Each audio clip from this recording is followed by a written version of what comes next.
The weekend just gone saw the finish of the Amateur Championship. 18-year-old Scotsman Bradley Neal won at Royal Portrush, coming out on top of an event that began with 288 competitors. Along with the prestige as amateur champion, he gains a berth in July's Open Championship, next year's US Open, and by tradition, next year's Masters. We spoke to the man from Blairgowrie during an important week for the amateur elites. Obviously, this is sort of the peak of the year. This and the US Amateur. If you get the chance to go to the USA for that event, and you know, this is the event everyone wants to peak for. This is the event that you just want to build up for and have your game ready just to to be able to contend. All the good players know you just need to try and make through the stroke play as easy as you can, and and then the match play, anyone can win. That's the thing. I mean, when everyone makes the match play, it's just wide open. You can't predict the winner after that. For most top-level amateurs, the ultimate aim is to turn professional. But Bradley has his feet firmly on the ground and has no immediate plans to head for the paid ranks.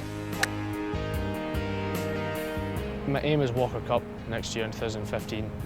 And if I make that, anything after that is you don't really know what could happen. You get starts, or you get noticed after that.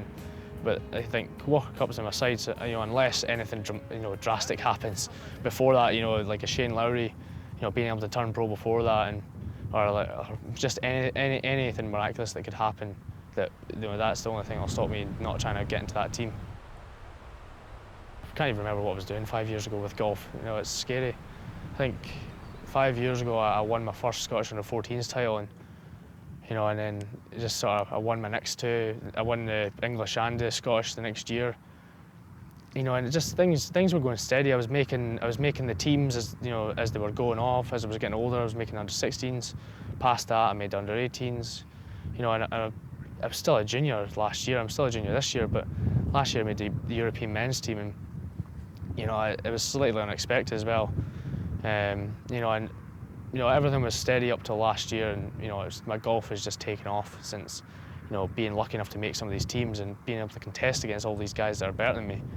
Because now it's given me a sort of look and see what I need to get, and I think I'm up there with all the guys that are playing in this event. I'd say the same chance as anyone here to win an event, and just coming runner-up in the links and and third in the Lytham Trophy. These aren't easy courses. These are open courses, and to be able to compete and play well on courses like that have destroyed some of the best golfers in the world.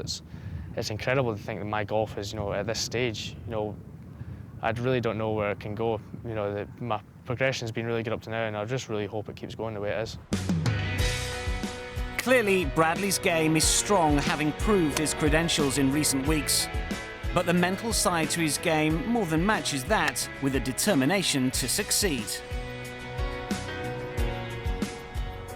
Pretty gritty. I sort of never give up attitude. I've never count myself out. From 5 down, 5 to go. I'm trying until the last putt. I hate giving up, and I hate playing with people that give up.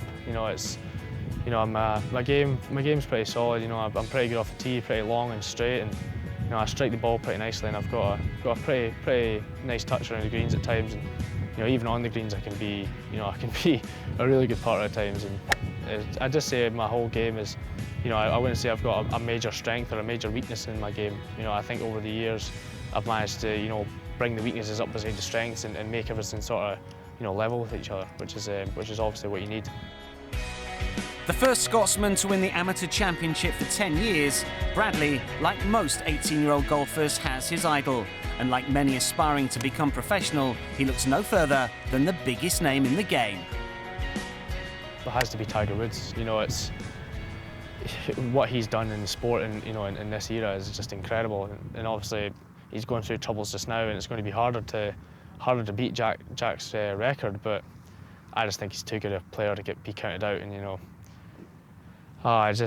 some of the things he's done. Whenever I was younger, I just want to turn on the TV just to watch him. And nowadays it's if there's a PGA Tour event on, or if there's an event on, and he's not in it, I'll not want to watch it unless something major's happening. Unless it's unless it's like a big battle during the week. He's sort of the first player that's came in and, you know, made your scoring clubs, your wedges, like a big thing in golf. And to see how good like his wedges were at that time were incredible, and got him out, and his putting was just, you know, he was just always up to the big moment, which is, you know, what you love to see in majors in golf.